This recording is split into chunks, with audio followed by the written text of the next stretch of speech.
लोग शरीर को बहुत चमकाते हैं, कभी फेस वॉश लगाते हैं, कभी कुछ लगाते, कभी फाउंडेशन लगाते हैं, खूब तन को चमकाते हैं, लेकिन ये उधार की सौंदर्यता कुछ दिनों तक टिकती है, तन की सौंदर्यता कुछ दिनों तक टिकती है। यदि मन सुंदर हो जाए, तन भले ही बेकार रहे, तो सब बढ़िया रहता है। ऐसे समझो, तुम्हारा हाथ काम कर रहा हो, आंखें काम कर रही हो, जिह्वा काम कर रही हो, पांव काम कर रहे हो, हार्ट बंद हो जाए तो क्या तन किसी काम का है? बोलो बोलो बोलो। शरीर बहुत बलवान हो, खूब बॉडी सॉडी बनी हो, खूब डोले सोले निकले हो तुम्हारे, लेकिन हार्ट खराब हो जाए तो क्या वो डोले सोले किसी काम के हैं? नहीं। उसी प्रकार जगत कितना भी बढ़िया हो, पर भैया तन कितना भी बढ़िया हो, मन खराब हो जाए तो तन किसी काम का नहीं है। जिस प्रकार तन की स्वास्थ्य के सुधार के लिए हम डॉक्टर के पास जाते हैं, वैसे मन के सुधार के लिए सद्गुरु के पास जाते हैं। तन को ठीक डॉक्टर करता है, लेकिन मन को ठीक कोई सुई से नहीं कर सकता। मन को ठीक कोई गोली या विटामिन की गोली काम नहीं करती है, ना कोई पाउडर काम करता है प्रोटीन का। मन को ठीक करने के लिए भगवान की कथा रूपी प्रोटीन को पीना पड़ता है, तब हमारा मन स्वस्थ होता है।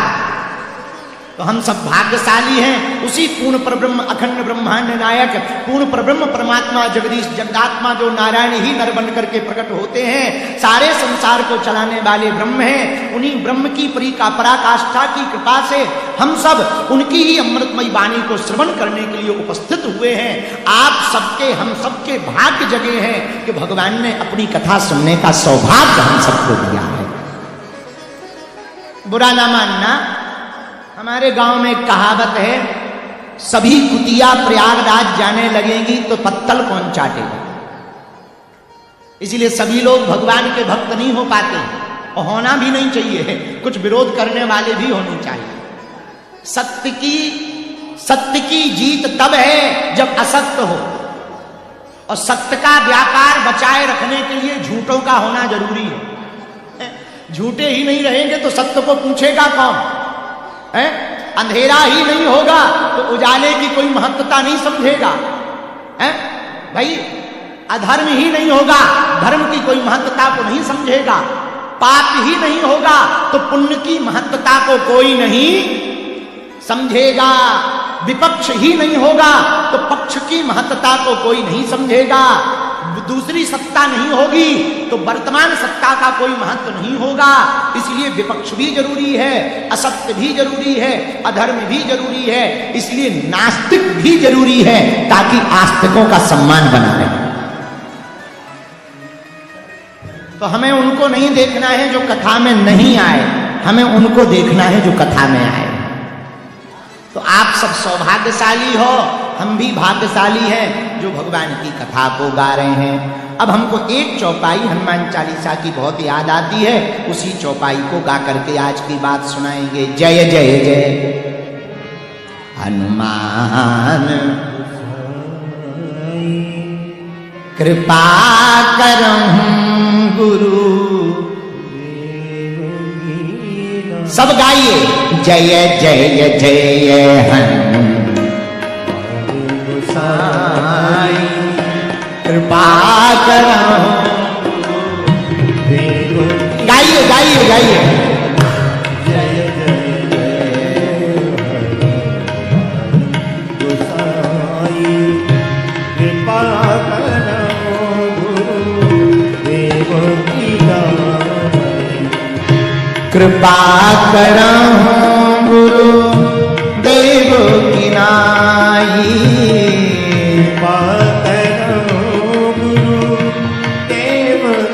नाई। कृपा करहूं गुरुदेव की नाई। कृपा करहूं गुरुदेव की नाई। जय जय जय हनुमान गोसाई। कृपा करहूं गुरुदेव की। गाइए सीताराम सीताराम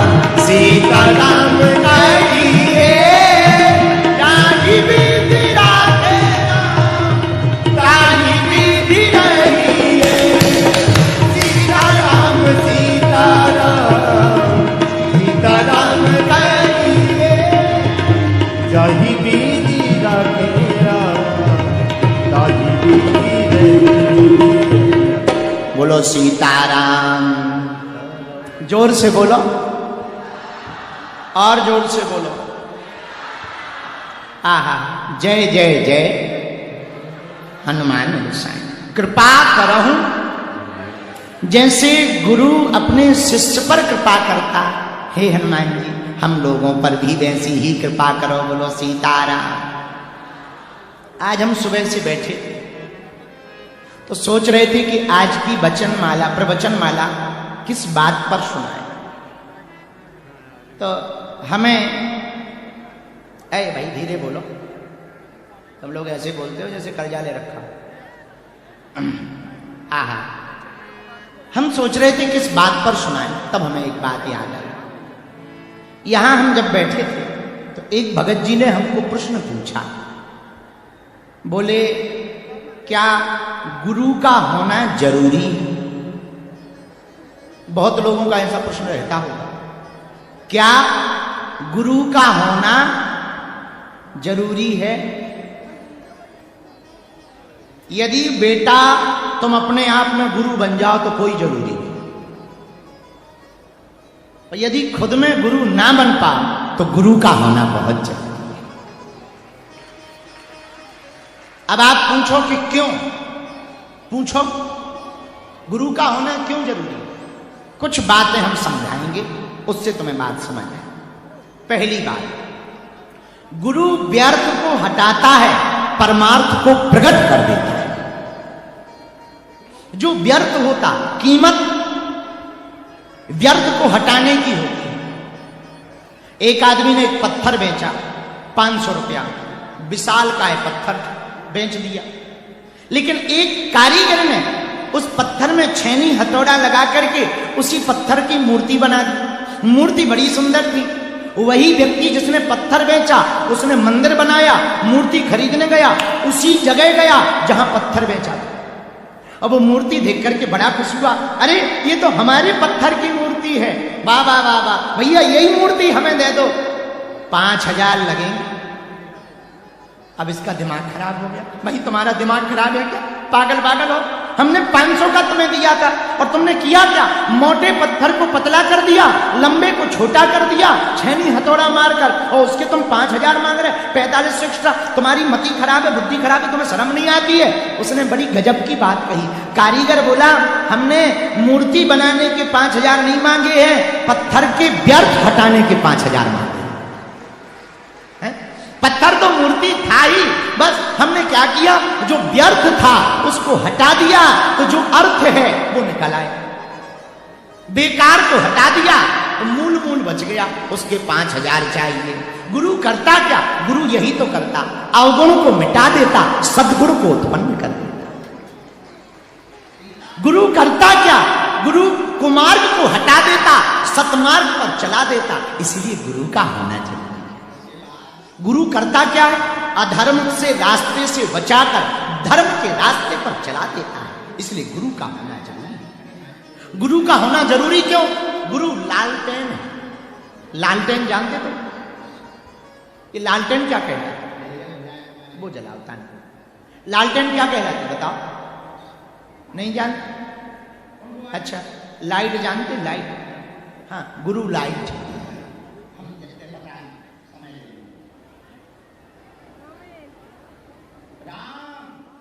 फानस, फानस गुजराती છે।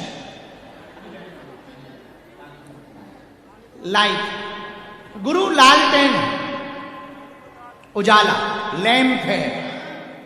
लैंप समझ गए? गुरु लैंप है पागल। लैंप का मतलब जलता हुआ उजाला, और हम सब शिष्य अंधकार में हैं। गुरु करता क्या है? गुरु कुछ नहीं करता।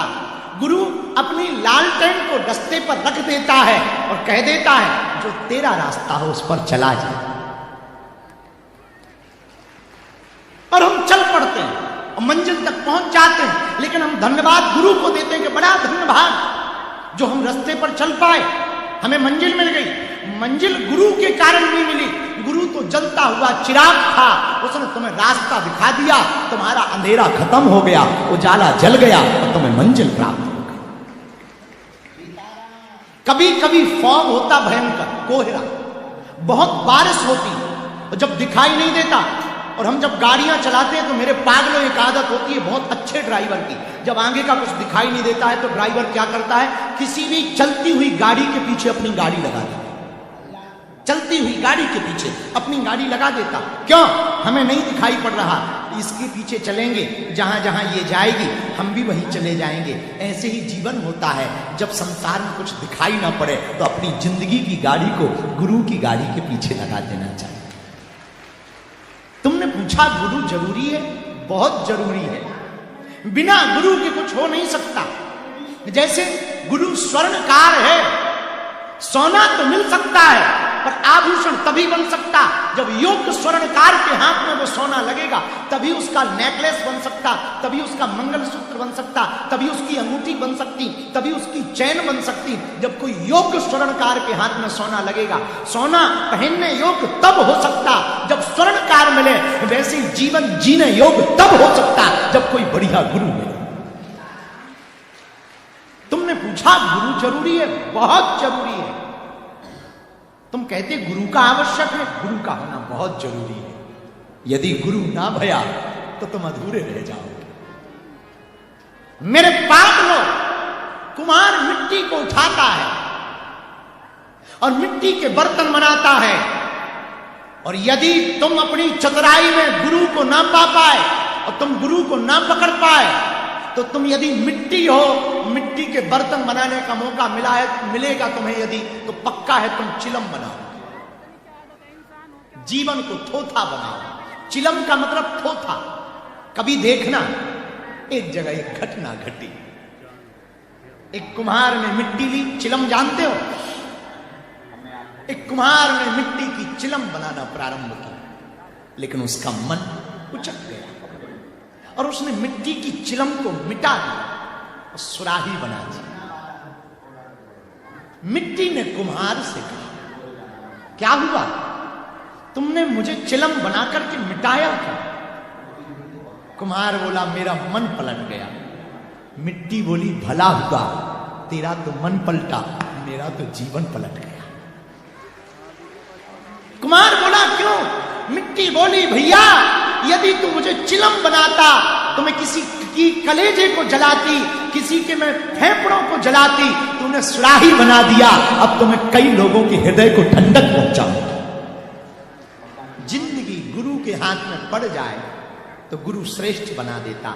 मेरे पागलों, तुम अपने ज्ञान से जीवन को यदि बेहतर बनाओगे तो गुरु तुम्हें मिलेगा, तो तुम्हारे जीवन को बेहतरीन बना देगा। यदि तुम अपने जीवन को जल बनाओगे और सच्चा गुरु तुम्हें मिल जाएगा, वो तुम्हें गंगा जल बना देगा। यदि तुम अपने जीवन को कांच बनाओगे, कोई बेहतर गुरु मिलेगा, तुम्हारे जीवन को मणि बना देगा। यदि तुम अपने जीवन को जीवात्मा बनाओगे, कोई गुरु मिलेगा, वो तुम्हें महात्मा बना देगा। और बुरा मत मानना, ये बात भी बोले तो अतिशयोक्ति नहीं। मेरे पागलों, यदि तुम महात्मा बनकर गुरु के पास जाओगे तो परमात्मा बनकर लौटोगे। यदि तुम जीवात्मा बनकर गुरु के पास जाओगे तो सच्चा और अच्छा गुरु तुम्हें महात्मा बना करके लौटेगा। यदि तुम सोना बनकर गुरु के पास जाओगे, अच्छा गुरु होगा, वो तुम्हें आभूषण बना करके भेजेगा। यदि तुम मिट्टी बनकर के जाओगे, सच्चा और अच्छा गुरु होगा, वो तुमको सुराही बना करके भेजेगा। मेरे पागलों, यदि तुम गुरु के पास कपड़ा बनकर के जाओगे, वो बेहतरीन कुर्ता बना करके तुम्हें भेजेगा। और मेरे प्रिय जनों, तुम साधारण बनकर के जाओगे गुरु के पास, वो तुम्हें असाधारण बना करके भेजेगा। का नजारा इंग्लैंड भी राममय हो गया, और होना भी चाहिए। बाप जी, तुम्हारे बच्चे राम को भूल न जाएं। हम तो कहते हैं इंग्लैंड में रहने वाले जितने मूल भारतीय हैं, अपने मस्तक पर तिलक लगा करके निकलें। दुकानों में, मकानों में, आप मेट्रो में, ट्रेन पर, गाड़ी में, कार में, ऑफिस में, बिजनेस में, आप अपने मस्तक पर तिलक लगा करके निकलो। माई बाप, पूरी दुनिया सनातन की तरफ झुकने लगी।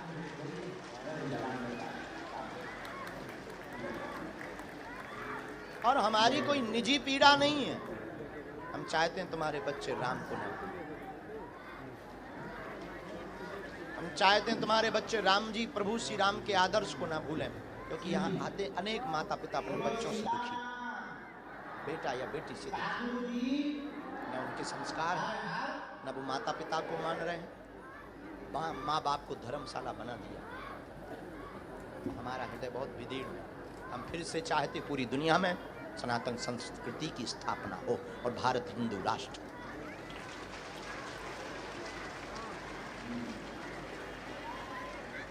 और निश्चित रूप से इस सब का श्रेय हमारे बड़े भाई इंटरनेशनल सिद्धाश्रम के पीठाधीश्वर को जाता है। उन्होंने एक प्रयत्न किया, एक कोशिश की, भगवान बागेश्वर बालाजी के चरणों में अर्जी लगाई और बालाजी ने हमको प्रेरणा दी कि नहीं लाला, तुमको जाना चाहिए। अब हम तुम्हें परेशान करने आते रहेंगे, तब तक तुम्हारा पीछा नहीं छोड़ेंगे जब तक तुम्हें हम बालाजी का नहीं बना। और तुम में दम हो तो जाओ घर। तुम यहाँ से भाग जाओगे, मिले नहीं गुरुजी, नाराज होकर चले गए, हम तुम्हारे घर पर संस्कार टीवी पे आ जाएंगे।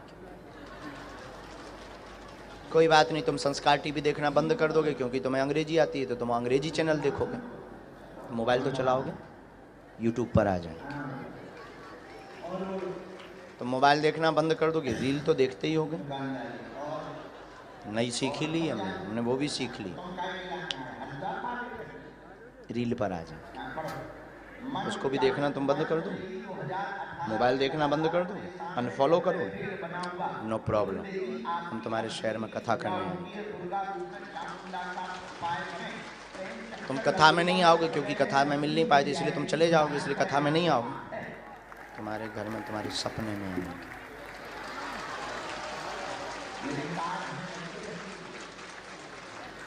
तो तुम भी कहोगे चल मन बागेश्वर,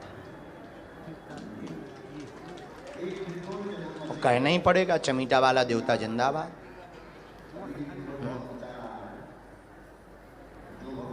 ये सब तो बहाना है, असलियत में तुम्हें बालाजी का बना।